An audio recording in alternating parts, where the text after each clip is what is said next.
Okay, so the first image that I used was Representative Ted Yoho apologizing for insulting Alexandria Ocasio-Cortez, who is a representative of the United States.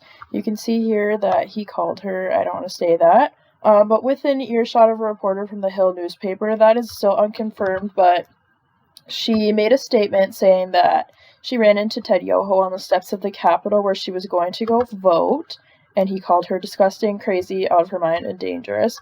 And she recognized these comments and spoke for all women when she said, this is a quote from her video, "I do not need Representative Yoho to apologize to me. Clearly he does not want to. Clearly when given the opportunity he will not, and I will not stay up late at night waiting for an apology from a man who has no remorse over calling women and using abusive language towards women." And then Ted Yoho also released a statement that said that he did not say these things to her during an apology video where he mentioned his 45-year-old marriage and 2 daughters and said that he's very cognizant of his language. He used that term. And I'm just thinking he's not very cognizant of his language if there's even an accusation on his name that he said that to her. So that would be an example of this, because women in politics have suffered slander. This is obviously not the first time, and women in the field are celebrated as a step towards diverse government, but they still suffer slander like that above. My second photograph I used is of influencer Sophie Elise, who is from also Norway, and she posted this photograph here with a visible tampon string, and she captioned it, "My body, period," which is an attempt to fight the negative stigma surrounding female menstruation. That was from her own words. She reported getting several rude messages, like direct messages on Instagram from male followers, but she said she was most surprised from messages from female followers telling her she should hide being on her period because it's not ladylike. She is known to post photographs like that on the left and has never received any backlash, so it's kind of interesting to me that from this photograph on the right, she received backlash regarding period, like paraphernalia, or hinting that she is on her period. So I said the presence of nudity on the internet is not uncommon or hard to find. It is usually interacted with positively by followers or viewers.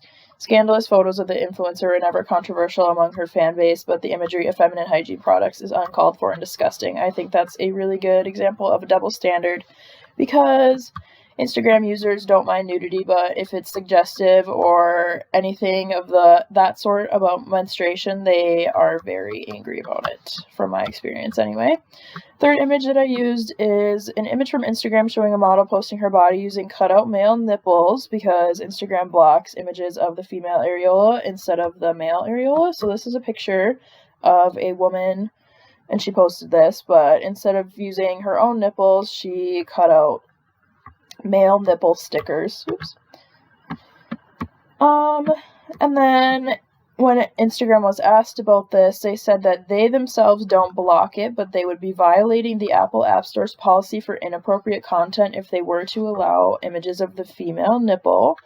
Along with that, they also said that they have begun to reduce the spread of posts that are inappropriate but do not go against the community guidelines. So anything, sort of scandalous, any nudity of any sort, even if it's allowed within their guidelines, they have been banning it or censoring it.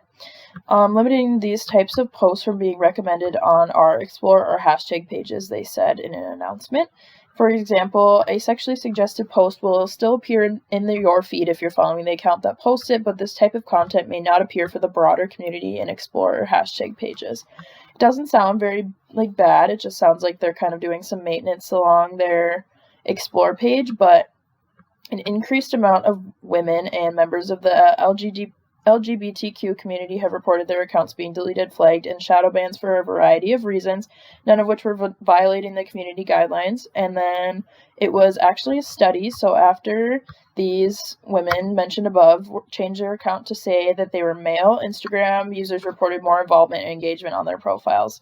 So it was a question of, is Instagram demoting women because of the absence of the female nipple on the site and shadow banning female users? So I thought that was a pretty good example of a double standard, because obviously Instagram gets a lot of the platforms on Instagram are like fitness models, so nudity is obviously accepted on the platform, but Instagram as an app as a whole has been blocking nudity, mainly of women.